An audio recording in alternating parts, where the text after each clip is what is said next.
I want to talk about the Kenyan situation of religious disconnects. I would call them disconnects. And you may ask yourself, what do we make of the recommendations made by the task force set up in 2023 by President William Ruto to curtail the spread of cults? Has there been any follow-ups? First,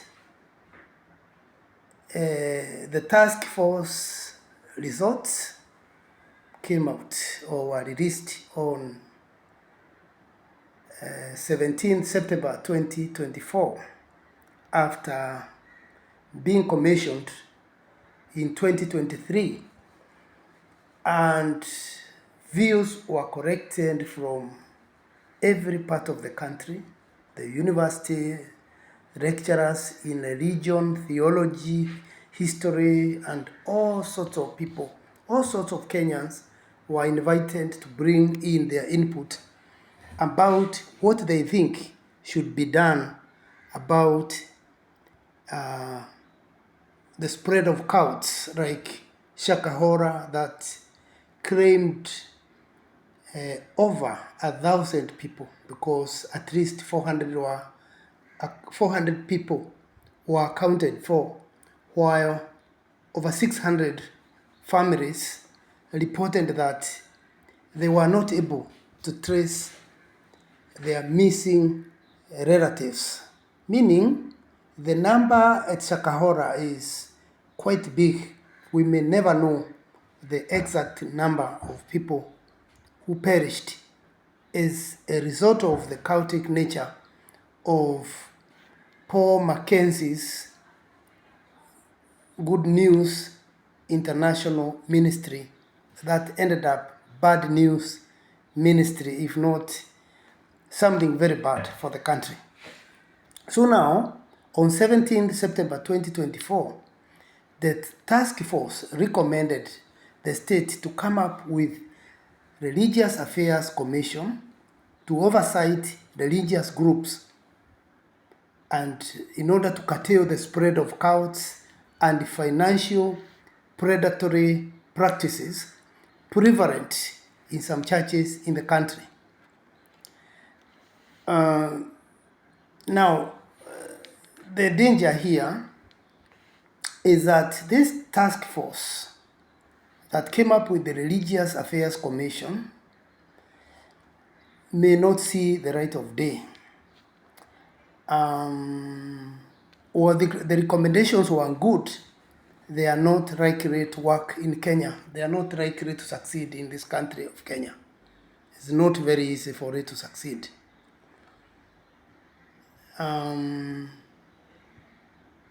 You cannot say there is any follow-up. Nobody is following it up.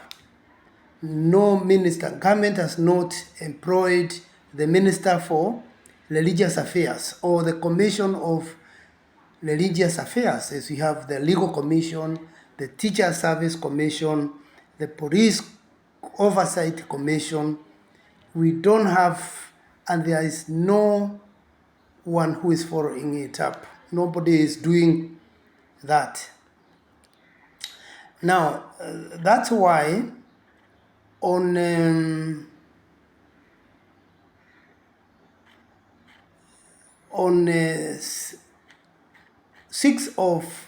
17th of September, the Pentecostal leadership under people like Bishop Stephen Disho, dismissed the Mutava Musiemi, the so-called Mutava Musiemi task force that drafted the legislation, and dismissed it as erroneous. And they said it is unconstitutional because the president has no mandate to establish such a body called the Religious Affairs Commission. And they said we shall go to the court. If they try to implement it, the Pentecostal leaders, who are mainly the most affected, They said that these laws are punitive.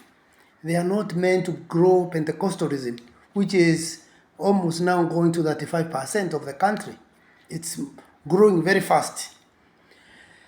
And the issue in particular, or the leadership of Pentecostal group that released a press conference on 17 September 2024, they emphasized that laws appeared to target Pentecostal churches unfairly, applying strict and punitive regulations.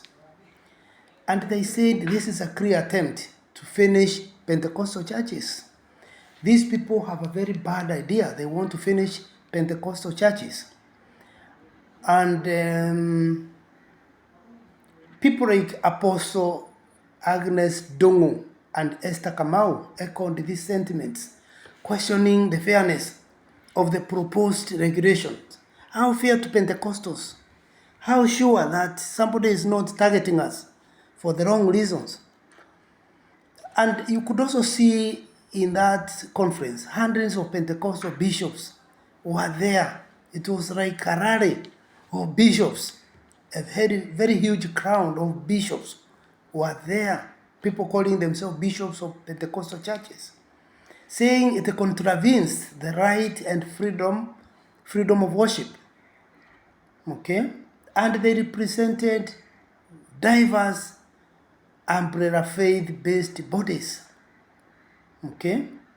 And telling President Ruto, stop it or we show you. Okay? So you may ask yourself, how difficult can church regulation be in Kenya and why? What are the stumbling blocks? What are the stumbling blocks to this? I want to tell you that it is very difficult to regulate these bodies in Kenya. Even if the Mutava Musyimi task force was formed under the name of, and recommended that we have a religious affairs commission, this commission may never take place in Kenya, particularly as long as President Ruto is in power. Why is it difficult? It's difficult because first and foremost, they campaigned the so-called Kenya Kwanza government, the coalition government that is ruling today. They swept into power after demonizing the other team under Raila Odinga. They said these people are not Pentecostal enough, they are not evangelical enough, they are not Christian enough, they are not religious enough. We want godly people to rule this country. And most of these Pentecostal bishops were the ones who are praying for this Kenya Kwanza government. For this coalition government to get in, there were the likes of Bishop Teresia Wairimo Kinyanjui. There were people like Bishop Margaret Wanjiro. There were all these people like Bishop J.J. Getahi. All these people were there. And even Bishop Kagendo, praying for this godly government that was about to come in. And when they say it contravenes the constitution, particularly the freedom of worship part, that sounds true, because if they go to court, the court can stop the whole idea. That is one thing. Unless we all agree, Pentecostals, many churches, the Catholics, the non-Christians, unless we agree in Kenya to change it, it's a problem. It's very hard to do this in Kenya, unless we go to Rwanda or any other country where it has succeeded. Church regulation has succeeded. Now, you note something that it may not work. It may not work. Now, the other question is, how difficult can church regulation be in Kenya, and why? And what are the stumbling blocks? Surely, church regulation in Kenya is a difficult drug to gulp. You can't swallow the drug called regulating churches in Kenya. That is not easy.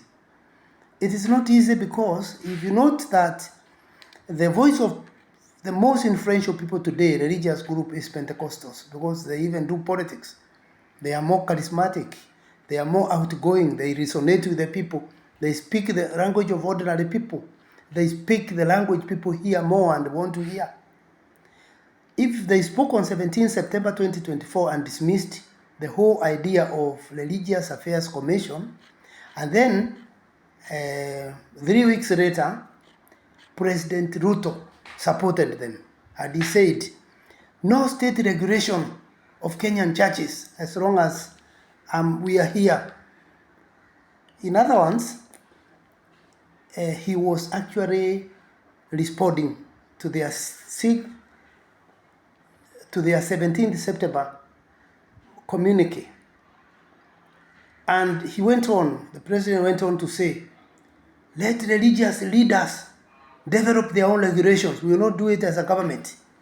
In other words, the 18 persons task force under the Honorable Reverend Mutava Musiemi was reduced to non-issue because of the fear of the repercussions, the political ramifications.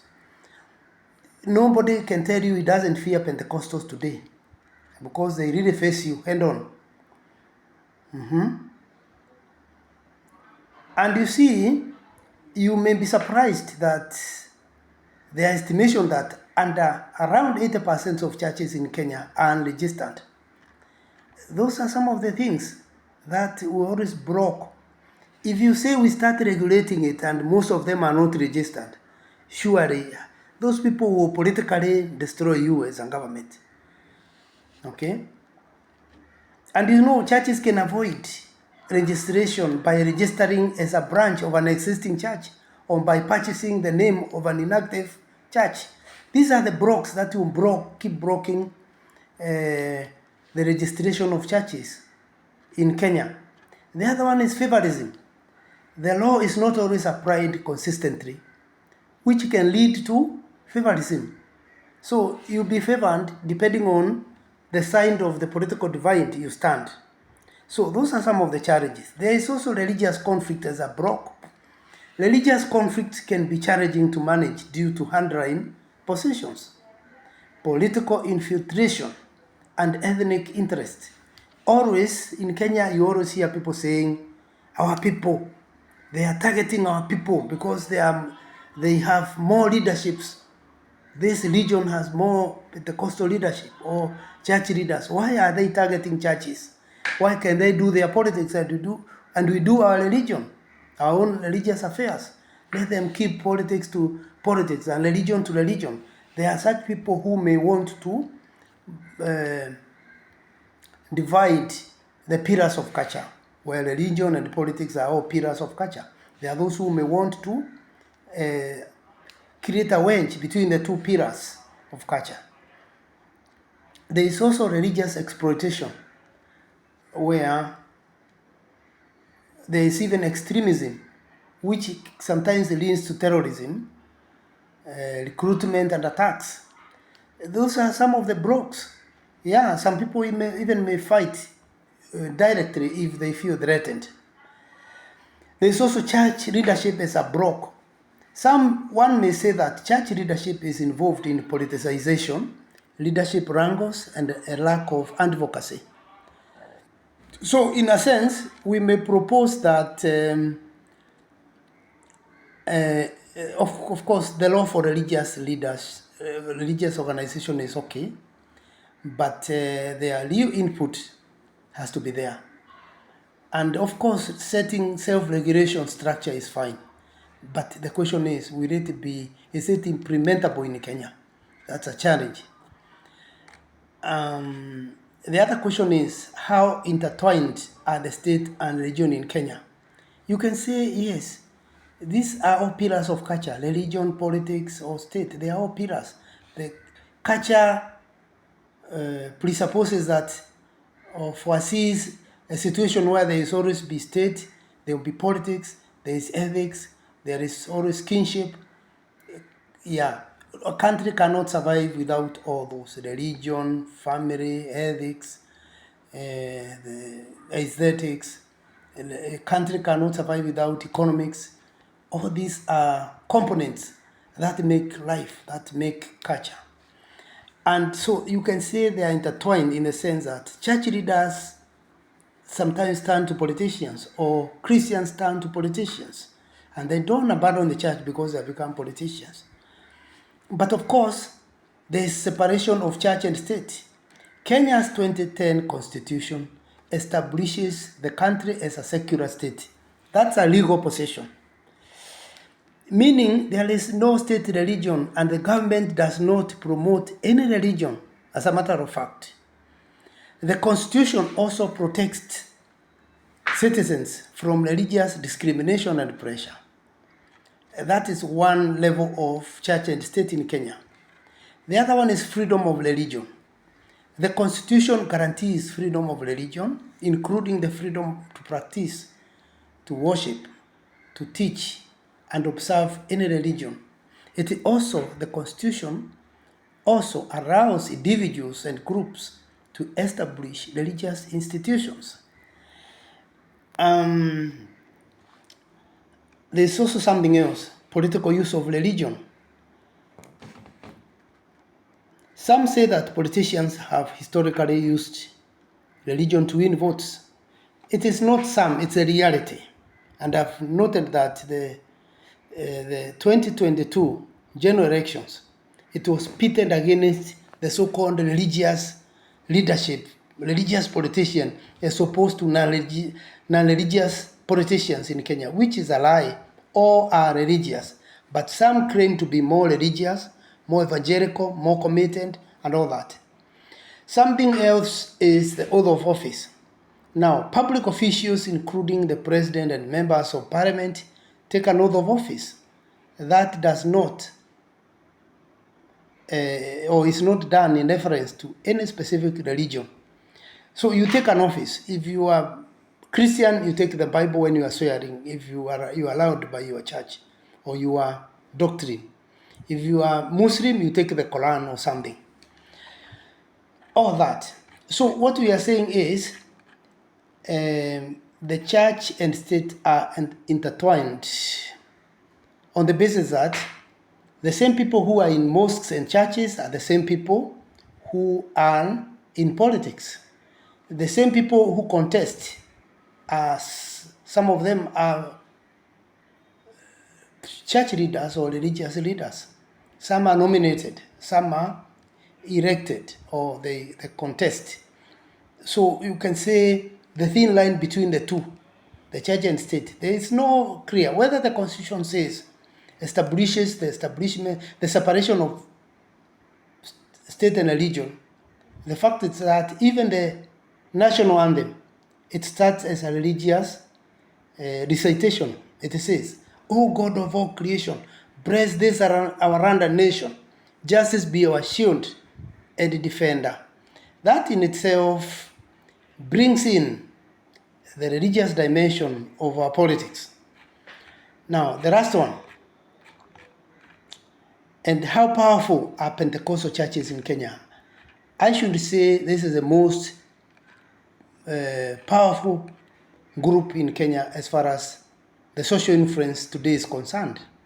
You can see when they talked on 17th of September 2024 and dismissed the proposed religious commission, it was the president answered them that you cannot establish religious affairs commission. You are targeting us with the Pentecostals. Keep it off. We don't need it. We don't need it. They hand it. So they are powerful because of even their mobilization of powers. Remember, some of them started from zero members to huge Pentecostal buildings and with masses of worshippers in their churches. If they can mobilize from zero to huge numbers, how then can we say they are not powerful? If they were almost zero in 1963 when Kenya got independence, today the Pentecostals are over 30%. How can we say they are not influential? They are very influential. They are doing all sorts of things, including contesting political positions, getting nominated in government parastatus, getting appointed in all sectors of society. They are very, very influential. And some of these indicators are that they have good political connections. Yeah, Pentecostal prophets often have close ties with political leaders who may provide them with protection and assistance. These connections can extend across countries, giving prophets a large network of influence. You can also say the large crowns that they command, these Pentecostal leaderships, show they have a lot of influence. Pentecostal gatherings can attract large numbers of people, which could translate to political votes. Something else, they also have social impact. Let me explain. Pentecostalism is a movement of social change that identifies with the poor, the marginalized, and the suffering. It is seen as a popular form of Christianity that provides practical and psychological help to those in need.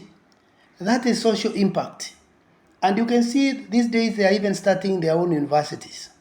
They are starting their own academies, schools, influential social centers, including recreation centers. That is social impact in society. They are not just touching the spiritual part. They are looking at the body part. And that makes them at par or eclipse the mainline churches because they added into their charisma in propounding their creeds, their possession, their religious possession, and social possession. They become powerful. The last one is the historical growth. You take, for example, the Kenya Assemblies of God, founded by American Pentecostal man by name Dale Brown in 1967, grew rapidly in early 1990s. Think of Full Gospel Church started by Danielson in 1912, is it 1910, very early 1900, 1912, thereabout. And now unregistered in 1949 as Full Gospel Churches of Kenya.